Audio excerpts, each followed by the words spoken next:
Yes. Hello, everybody. Welcome to UCode IT Talks. Generally, it's the second day of UCode education block, which we have for our students. And the very first day of this new initiative, UCode IT Talks, where we invite famous and interesting... Oh, I'm sorry.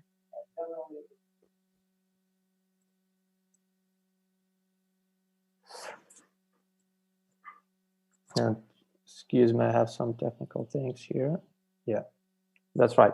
So we have this very first day of UCode IT Talks, and today we have Dominic Piote, a digital transformation expert with more than 20 years of experience, a CEO of UNIT.City, with us online, and we are going to talk about general Silicon Valley experience and today's crisis and the opportunities and everything which is related to IT sphere. My name is Florian Beecher, and I'm CEO of UCode IT Academy.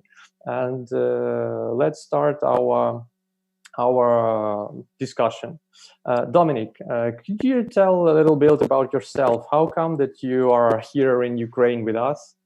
Could you give us a little bit of background? Yeah.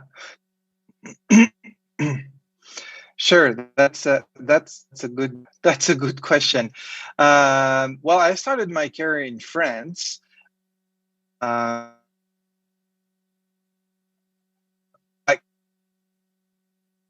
beginning of internet connection, very slow. We had modem. There was no Wi-Fi, fiber, all that stuff.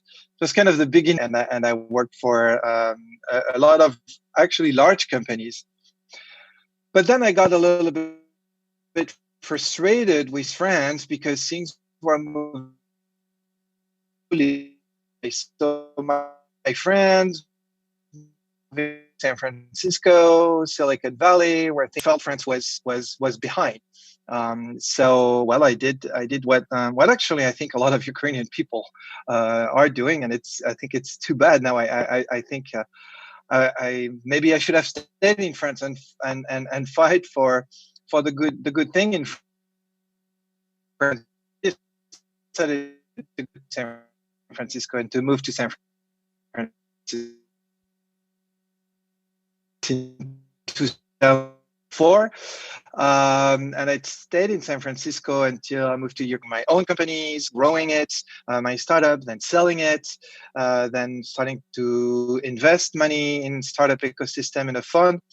And then I received an email from a headhunter saying, "Hey, you should check out Ukraine." And I was like, "Ukraine? Are you sure?" And then I have really good Ukrainian friends, in San Francisco, who are amazing developers and amazing coders. So I started talking to them and said, "Yeah, things are moving in Ukraine, like actually really fast." So I came, check it out, and found UNIT.City because that's what I was interviewing for, and I really fell in love with the project. I mean, it's really unique. It's when you compare what we're trying to do in UNIT.City and what people are trying to do in Silicon Valley, you're like, oh, maybe the quality is even better. So I decided to take that challenge and to move from San Francisco with my family to help and support as much as I can the development of UNIT.City, both in Ukraine but also internationally. So that's what I do, and I love it. I'm in love with this project. It's absolutely amazing. I mean, it's really a blessing.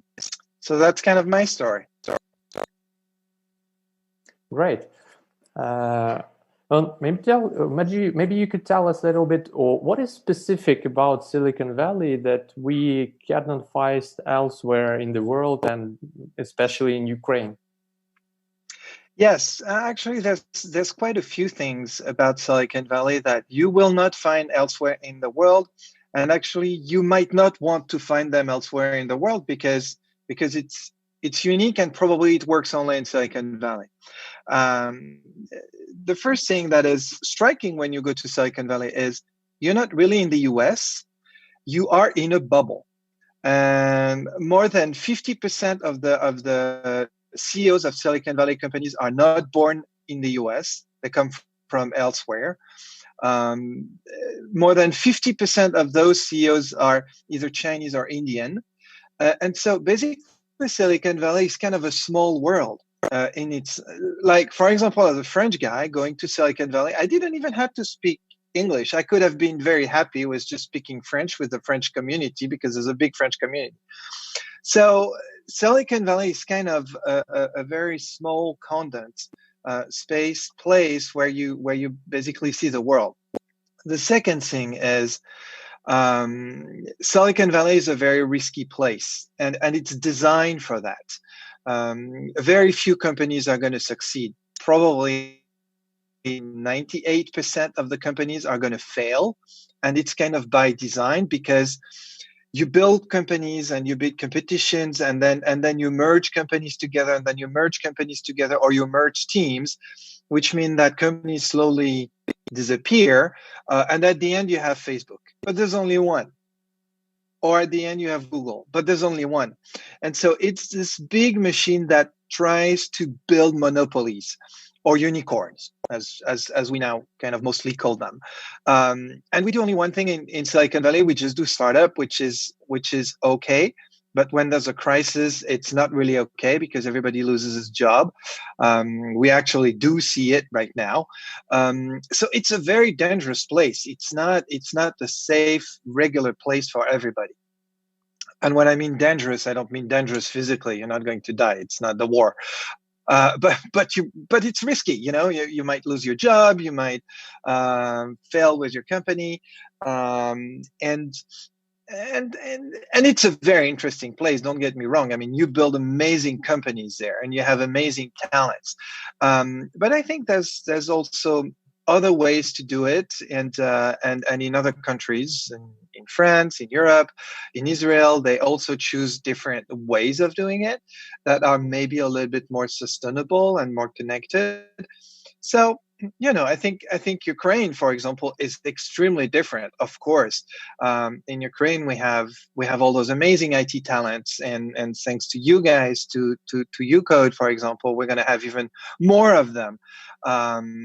So we have an extremely good pool of talent, and I think we have to start building more startup and companies and sustainable companies on top of those, with those talents, not on top of them, but with those talents.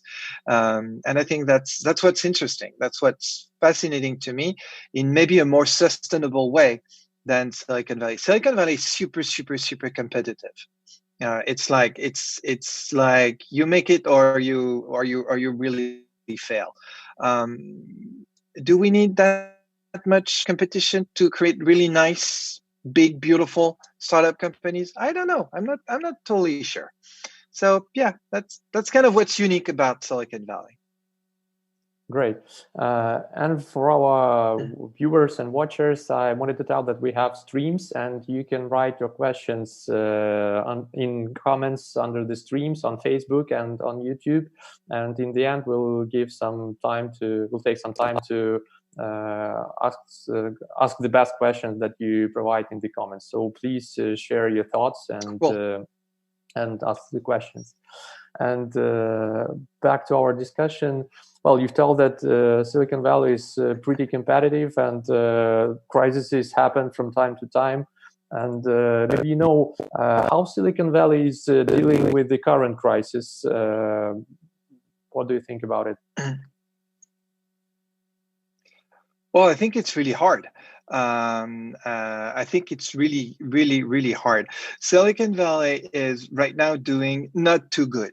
A lot of people are losing their jobs. I mean, maybe you saw that, but Airbnb, for example, which is an amazing unicorn, just decided to fire 25%. Like 25% of the employees of Airbnb lost their job. Airbnb lost during the crisis 50% of its revenue. Like it's huge, and the valuation of Airbnb went from 38 billions to 15 billions in just a few months. And we see the same thing with Uber, and we see the same thing with Lyft, and we see the same thing as so it's really a tough moment. The thing is, because Silicon Valley makes big bets, like they think they're going to disrupt an industry, everything has to go smoothly in a way to make those big bets attainable. Each time there's a bump, it's a big problem. And because Silicon Valley is only doing tech, when there is a problem with tech, it's all the region that falls down. However, I think it's a little bit different this time, because we also see a few companies that are doing extremely well. For example, we're on Zoom right now. Well, Zoom is one of those companies that is doing extremely well. We see that during this term of crisis, everything that is related to e-commerce is doing extremely well. And I think Amazon just said that they were hiring 175,000 people on top of their existing workforce. So, of course, it's complicated and stuff. So not everything is with crisis in Silicon Valley. It's designed with crisis in mind. Silicon Valley is always designed with ups and downs and bubbles and burst of bubbles and things going down, and it's really designed this way. And each time there is a crisis in Silicon Valley, entrepreneurs, we're going to see amazing company coming after this. And if you remember the crisis of 2008, it's when actually Airbnb started. It's when Uber started. It's when Lyft started. So people in 2008 in Silicon Valley saw opportunities of new businesses who could emerge.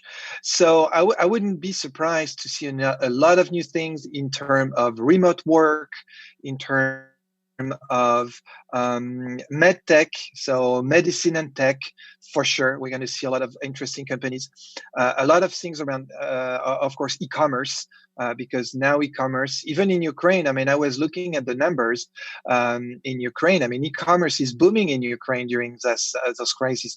Glovo just decided to open 15 new cities in Ukraine. Silpo is pushing its e-commerce, and is pushing the home deliveries. So we're going to see a lot of opportunities in those areas, and Silicon Valley is going to be on top of it for sure.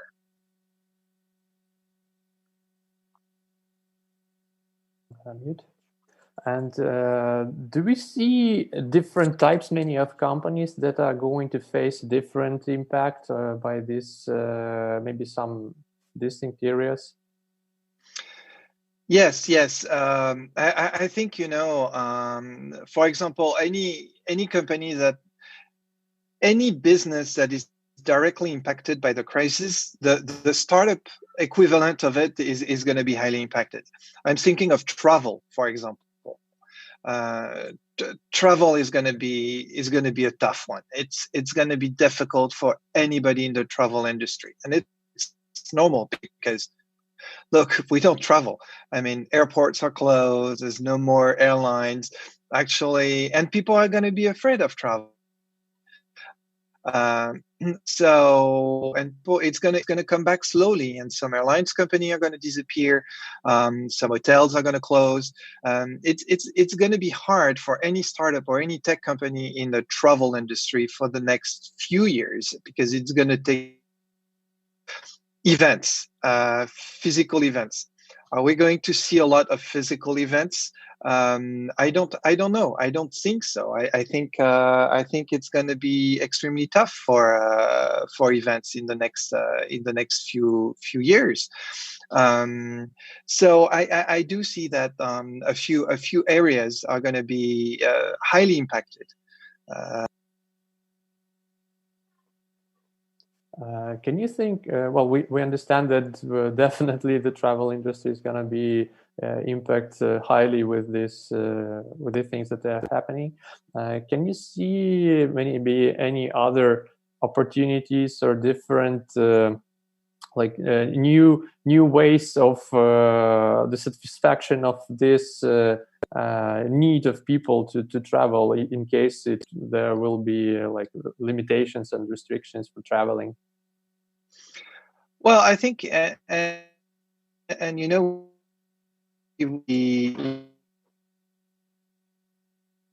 seen that recently. It's really about the experiences. People are to have new experiences, and maybe they're going to travel virtually. Maybe VR and AR are really areas where we're going to see a lot.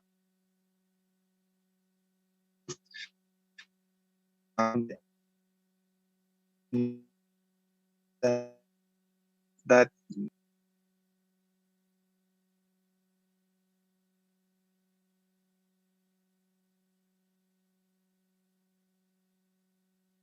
we've had some connection issues, I think. As far as I understand, we didn't get the last message. Could you please repeat what? Yeah. Yeah, sure. So I was talking about experience and about the idea that VR and AR actually, where Ukraine is actually fairly good, pretty good. There's a lot of good startups, a Ukrainian startup in that field. VR and AR are definitely going to be places where people could travel virtually, but with a good experience, with a good quality of experience, but also work virtually with a good quality of experience. I mean, look, I've seen we've all been on Zoom recently, and look what just happened to us. Boom, a little fail of the quality, and all of a sudden you lose me. And it's not the same quality. It's not the same. We need today, in today's world, a system that really works. A strong system that really works, so we can work remotely with a really good quality of connection, with a really good quality of image, of sound, so we have the same feeling as if we were in the same room. And in many ways, I know we have the technology. We're just nobody's really working on it, but the technologies exist. So we will see a lot of things around this. Actually, if I was a student in UCode today, I would think, okay, what can I do? What I can code? Think that would be an amazing project, and that would be cool. I would love to see a few Ukrainian startups doing. Well, continuing with this like global field, how do you think, what can expect from the tech industry in general in this type of crisis that we have today? Well, first, I think we can really expect the tech industry to start working on solutions. I think we just realized that our world was not prepared for industry as a big role to play. We should have had the technology available to detect the problem and to anticipate the problem. There's an amazing professor, actually worked at Google for a very long. His name is Larry Brilliant. Good name, Brilliant. And Larry Brilliant just gave a TED talk 2 weeks ago. He's an epidemiologist, and he said this could have been avoided. And this could have been avoided if we had been able to detect the case earlier. And to be able to detect the case earlier, we need technology. And actually to detect the first case in probably 2 weeks, which is already a big improvement for what happened before, where it took almost 6 months to detect the first case. So we need the technology to be able to detect those first cases in a few hours. And there's no reason with the population having a phone on their pocket that we cannot use all the embedded technology we have with this watch, phone, all that technology we have, we should be able to detect that. So I think technology here is a huge detect. The second thing is technology has a big role to play in help us fix. I mean, look, the decision we had to take to put everybody home, it's crazy when you think about it. It's in the 20th century, our only way to protect ourselves is to do it like used to do it centuries ago, with pandemic. Stay home, stay protected, wear mask. I mean, it's really, really old technology. We should be able to have better technology to fix those things. And so I think the tech industry has a big, big, big, big role to play to help us prevent the next crisis and deal with the next crisis in a better way. And I think that's very important. And we will see tons of technology. So, and as you can see, it's not just about medical technology. It's about tons, a very, very large range of technology. AI and machine learning, a huge role, huge learning to prevent those cases and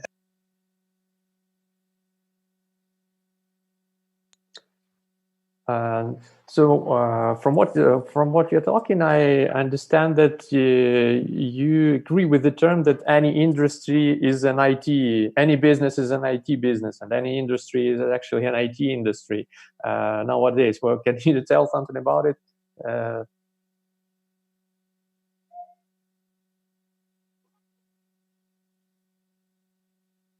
Oh, you're muted, I think.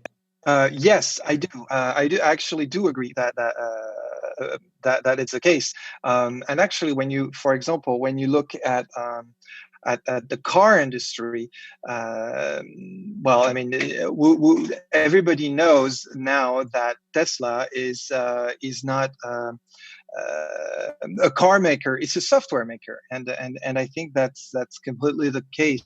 Like any industry now is really an IT industry, and we will see that over and over again in every sector, and every sector is going to be is going to be IT. Like, look, for example, I met not long ago the founder of Monobank, Ukrainian company.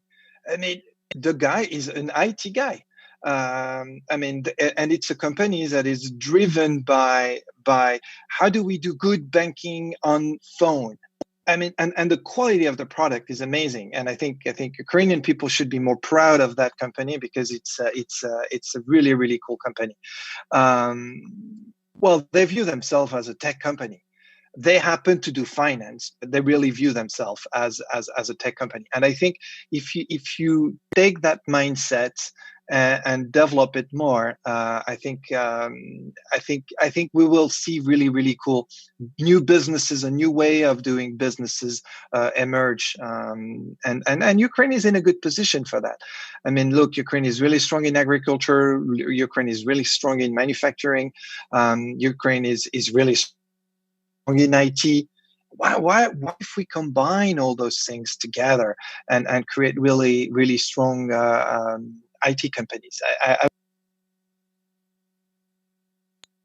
Well, speaking of Ukraine, maybe let's head on to the UNIT.City project. Could you tell us a little bit about UNIT.City?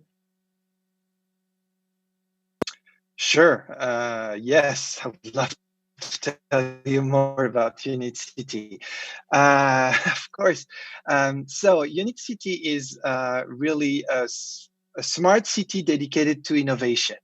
What we're trying to build is very unique for Ukraine, but not only for Ukraine. I mean, it's really a very unique project. It's on a 25-hectare plot in Kyiv, but we also have UNIT.City in Kharkiv, and soon we're going to have UNIT.City in Lviv. So not just Kyiv. And it's really the idea that if you bring people together, large amount of innovative people, from accelerator, from coding school, from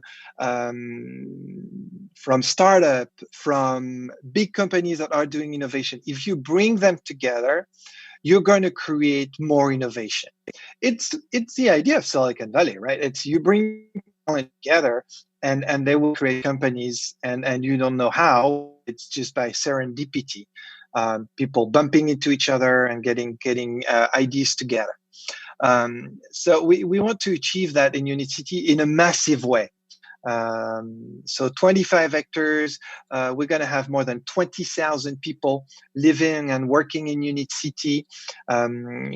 So we also building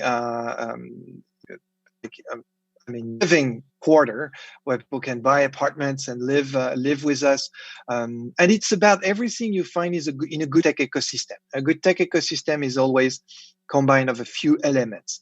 It's about education, and it's always the first strongest element and the first pillar that you need to find. And we have education in UNIT.City. We have UCode, we have UNIT School of Business, and we have several other projects. Actually, today, almost 48% of the territory is dedicated to education. So it's massive. Then you have startup. Then you have accelerators. Yes. Then you have funds. Then you have incubators. Then you have events. Events are very important. Network is extremely important because you want to create as many touch points as possible for people to connect and to meet. And that's also why, actually, I believe, okay, right now we don't have any events and we do those virtual events, but physical events are going to come back. Because people need to meet to share ideas and to start thinking in a very unsettled way. So UNIT.City is all that. It's a very ambitious project. We want to be the place where people feel good about creating startup.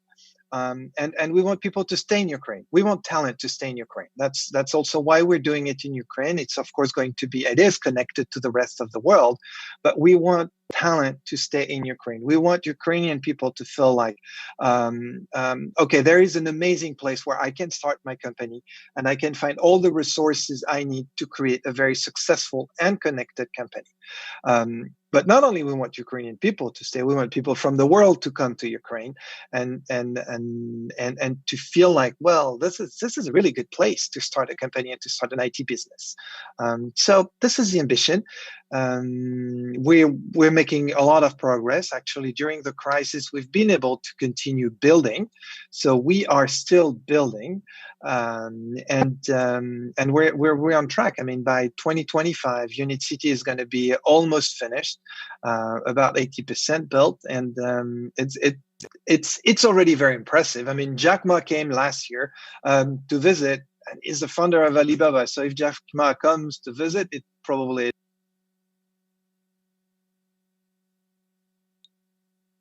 Great. And and how is UNIT.City different from Silicon Valley? I mean, which are some specific features to Silicon Valley, considering that what we have talked about in like the first part of our talk, and what are the things that are, for example, better in UNIT.City? Maybe you could compare a little bit.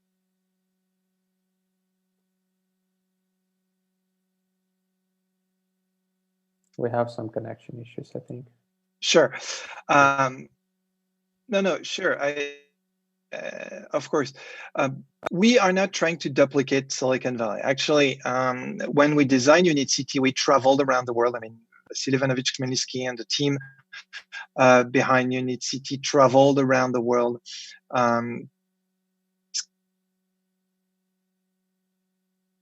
tech ecosystem. So.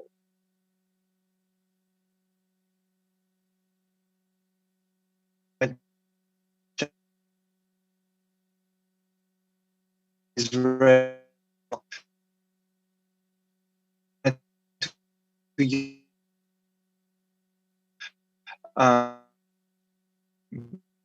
discover them.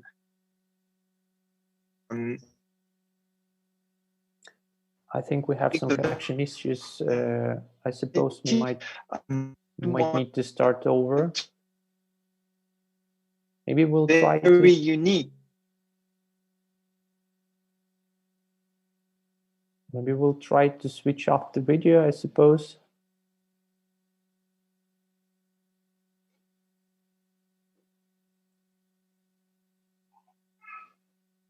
Sorry, I think that we have lost the connection with Dominic. Our support team will do so. I'm back.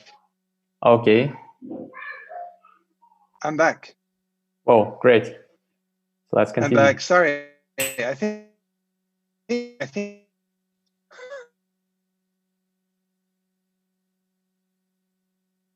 See, that's exactly what I was saying. We need a better system. Now, when everybody is online, the system might be overloaded, right? Yes, we need something better.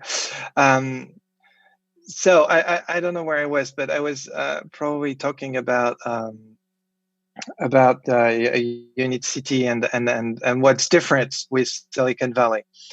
And what's different with Silicon Valley is Silicon Valley needs to attract talent from all over the world, and Silicon Valley cannot work if it doesn't attract talent from all over the world.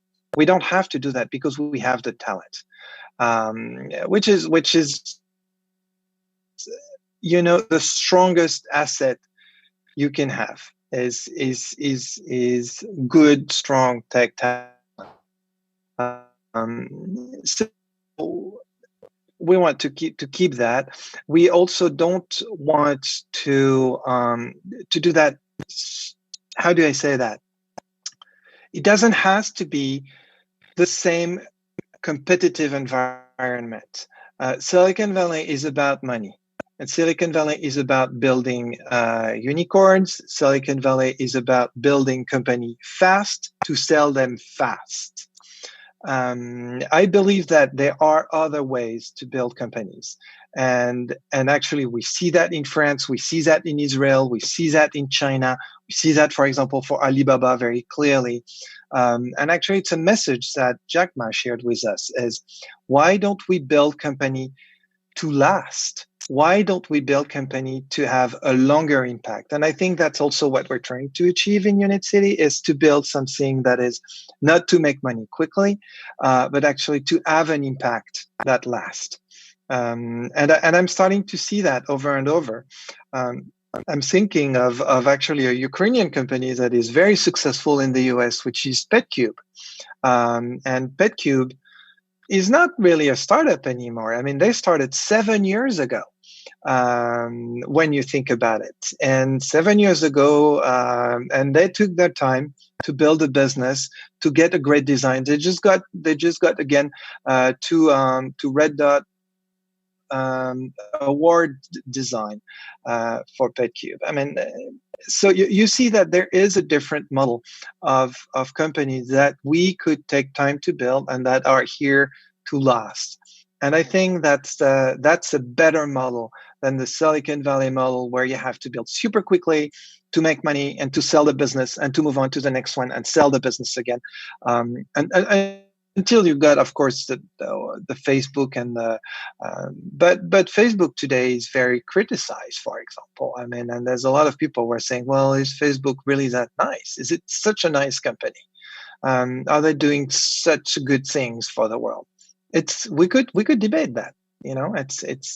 It's a real question. So my idea is really for us to try to do things a little bit differently, and to learn and to do something differently.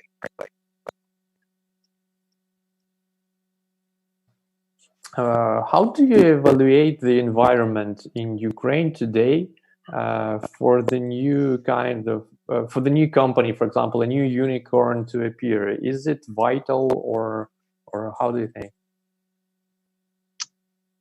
Okay, that's actually a very good question. For a unicorn to appear, we have to be clear. You need a global market. Let's think about Uber, or let's think about Facebook. I mean, Facebook, they have 2.5 billion people using them every day. Um, of course, their headquarters is in San Francisco, but it's a global company with offices all over the world. So basically, you need to be able to think and act global if you want to create a unicorn. And I think that's still the problem of Ukraine. I think we don't think global enough.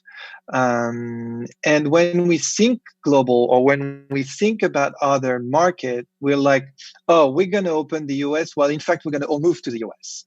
But that's not the way to do it. Actually, it's not because you are moving to the US that you're going to be successful in the US. Actually, you probably will not be successful in the US because you're not from there. You don't know the code. You don't know how it works. You have to learn from zero. I think the right model is to be in Ukraine, to be strong in Ukraine, to have a core good team in Ukraine, and to open markets. And I think there's not a lot of companies understood that. Actually, I'm going to take again the example of PetCube. The founder of PetCube, Yaroslav, moved to San Francisco for a while. He worked in San Francisco, tried to understand, and then he moved back to Ukraine because he said, well, this is home. This is where I have my biggest team. This is where I have to be to manage my company. And this is my country. I love it. This is where I want to live. And I think this is what we need. We need really to build an ecosystem that has strong connection with the world, but that is strong tie to Ukraine. But once again, I mean, you're not going to be able to build unicorns if you don't think global and if you don't have globally, because the market is global. And if your product is not a global product that solves global problems, then that it's okay. I mean, actually, it's okay. Not everybody has to build a unicorn. It's perfectly fine. But if we need to do that, we need to be more open, which means that there's a few reforms that has to happen. It needs to be easy to travel. It needs to be easy for money to go in and out. It needs to be easy and transparent. We need to have strong law that protects IP. I mean, there's work to be done, but it's there. It's close. I mean, there's no reason why we couldn't do it. Do we have access to the global market being here in Ukraine? Is it possible to build the company being here? It is, and it's challenging. The first thing you need to do is you need to speak English. And I see a lot of people who speak English. You do, and I don't have any trouble with people speaking English. But then you need to, and I think everybody has access to information because information circulates freely and easily. So read as much as you can. I mean, it's one of the things I always tell people: read. Spend your life reading. When you look at every successful people, from Warren Buffett, Bill Gates, Mark Zuckerberg, they spend hours a day just reading information, absorbing information, trying to understand what's going on in the world, trying to get as much insight as possible from different sources. So information is largely available, and I think this is really something everybody should do because this is what connects us to the world. I also feel like with all this technology, it's easy to connect. We need to travel, but we don't have to travel as much as we used to. And then we need to use that connection.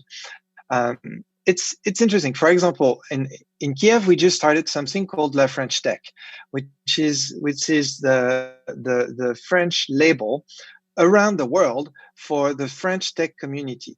We need to create, and we're strong. It's a strong community of French people around the world who are working in tech. It's super useful. I started my one of my company with almost using only the French tech network. So we need to use the Ukrainian network, the Ukrainian diaspora. This is why, for example, UNIT.City supported Tech Ukraine. And you should actually connect to Tech Ukraine. It's a nonprofit, and their goal is to bring all the people who are working in tech together around the globe. We need more of that. We need the Ukrainian people to and again, there is a great Ukrainian diaspora in the tech world. And so in Canada, in Israel, and so we need to create that network of Ukrainian around the world who can work together on building that ecosystem. Trust me, it's super powerful. It's super powerful, and that works. That really works. I'm going to invite once again people to ask questions on our channels. Because in the end we'll take some time to answer those questions. And you've mentioned that reading is pretty important. Could you list or maybe give some advice, piece of advice to people what they should read, for example? What just your vision? Mm-hmm. Sure. Well, I mean, first you should read a few good business books. Really good business book around the tech industry. Of course, I think about a few of them. I think about 0 to 1 from Peter Thiel, which is really a basic. How do you scale a startup?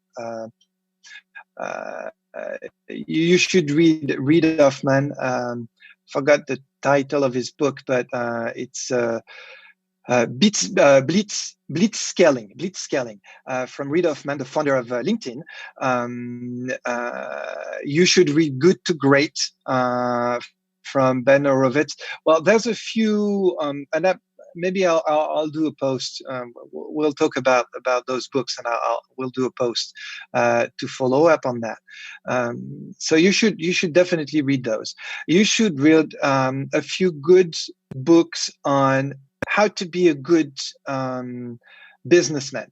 I'm thinking of Ray Dalio Principle, which is a book that everybody has been reading in Silicon Valley recently, and The Tools of Titans by Tim Ferriss. Those are a few really good books. Once again, we will post them, and then anything you can, anything. Any you should read TechCrunch every day. You should read, I mean, if you're in tech, of course, you should read, you should have a few good newsletters that you like. I love Quartz, which I think is a really good newsletter on everything, not only tech, but also tech. But honestly, anything that you're passionate about, try to find the good experts and try to find the good people who are talking about what you're passionate about, and just follow them and read them. I think that's a way to go. Speaking of education, what are educational opportunities in UNIT.City, for example? Because you've told that there are a lot of like a big part of UNIT.City is dedicated to education. Mm-hmm. Well, I mean, the first one is something you know very well, Florin. It's UNIT Factory, where UCode is.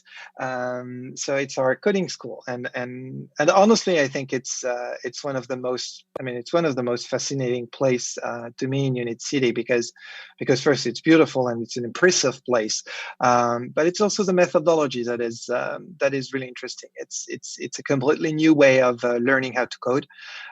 Completely new? No, it's not completely new, but it's a very unique way of learning how to code, and I think it's extremely efficient. It's something that works really well. And then we have the UNIT School of Business for people who already have a business or who are thinking of starting a business, and we want to learn more about how to run a company. Because I mean, so when you start, I mean, I'm an entrepreneur. I started my own business. I realized, even though I'm an economist, I knew nothing about really running a company. And let me tell you, I made all the possible mistakes. I forgot to send invoices. I didn't know how to really do the bookkeeping, and I made all the possible mistakes. Well, if you learn, and then those things are things that you can avoid if you just learn them. But one of the source I love about UNIT.City is also our events. We have all that sort of different type of events where you can learn so many things. Some events are technical, some events are more business oriented, some events are, and honestly, it's not because we don't have those events right now physically. We do an event today. It's called Antiviral. You can find it on Facebook, and every day we have an expert speaking on Facebook, and it's free. And so this is what I love about UNIT.City is we're so passionate about sharing knowledge that even if people cannot come to UNIT.City, we found a way to share our passion and share our knowledge with things like antiviral or things like what we're doing today. So just go on our website and look and connect with us. It's super easy. Thank you. So I think we'll next head to our questions in chats. Maybe you have some words to sum up, to give some recommendations to guys who are viewing us. I think, okay, this is my recommendation. I think it's a good moment to start new initiatives. I think it's a good moment to start companies. I know times are tough, but this isn't the tough time that we need to rethink and restart new things, and that's I'm optimistic with what's coming next. Even though I know it's going to be really tough. I know people lost jobs and companies had to close and things are going to change, and I know it's really hard. I mean, trust me, I really know it's really hard. My business in the US is suffering a lot, so I get it. I understand. However, I really think it's in those times that we will see new ideas come up. So be open, listen, look, learn, and take any opportunity you can to jump on an interesting challenge. Thank you, Dominic. So let's see what we have in our chats. Okay. We have the question from Ilya. I'll read it. It is possible to create something similar to Valley in Ukraine, and we have some like prolongation. What should we do to build it, and which aspects should we improve? Or it's impossible. If impossible, then why? No, it's not impossible. But I don't think we should exactly build something like the Valley. I think we should build our own thing. We don't want to be Silicon Valley. Honestly, there's many reasons why we don't want to be Silicon Valley. I think we want to learn the best from Silicon Valley and do it our own way. I think one of the things that we are missing and we need to develop is investment. We need to be able to invest more money in startup so they can last a little bit longer and go global. There is money in Ukraine, and actually last year was a really good year in Ukraine for investment. We saw numbers recently from the Ukraine VC Association. Good year last year for investment. We need money to help companies scale and become global, and that's one of the things we're missing, and we need to work on that. But other than that, we have a lot of things, and we should be optimistic about what we have in Ukraine to create companies and. But let's not try to be Silicon Valley. Let's try to be ourselves, and I think that's the secret. Let's try to be ourselves with our own strength, and not duplicate something, but invent something new, taking the knowledge from what others have done, but making it better. But I think one of the things that is missing definitely is investment. So we need to find a little bit more of that. Great. Another question from Ilya. Dominic, what is your prediction about the future of UNIT.City? Could this place become a motherland of new Google or new Apple? Do we have enough facilities, and what should we improve? Okay. Well, my vision of UNIT.City is very optimistic. As I said, we keep building. So we're going to build, if I'm not mistaken, about 7 buildings in the next 18 months, and then 7 more buildings in the following 18 months. So we're building facilities. and we're dreaming, actually we're dreaming big. We want to create a nice event space. We want to create more space for education. We want to be able to bring more people within UNIT.City, more space for startup, for people to create startups. So we're dreaming very big. And I think one of the things that is going to make it very successful, if we are able to connect it to other hubs in the world, and to build strong bridge with Israel, strong bridge with the US, not only actually Silicon Valley, but also New York, also LA, also Boston.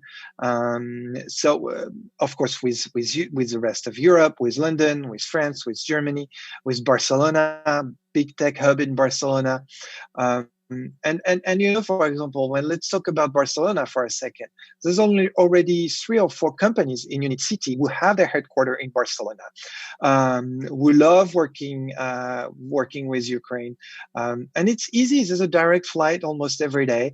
It's a 3-hour flight. It's easy to go from Barcelona to Kyiv. So this is what's going to success looks like. It's of course building more space, bringing more people, creating more bridges, and of course we will be successful. It's not an option. There's no choice. We have to do it. There's no choice. We will be successful. We are successful already. So it's just going to be success time 10. Thank you. We have another question from Hannah, and she asks, "What about press?" As far as I understand, this is to our discussion on sources of information and books, and so what about the press? So the press, I mean, there's plenty of newspaper or whatever you want to read.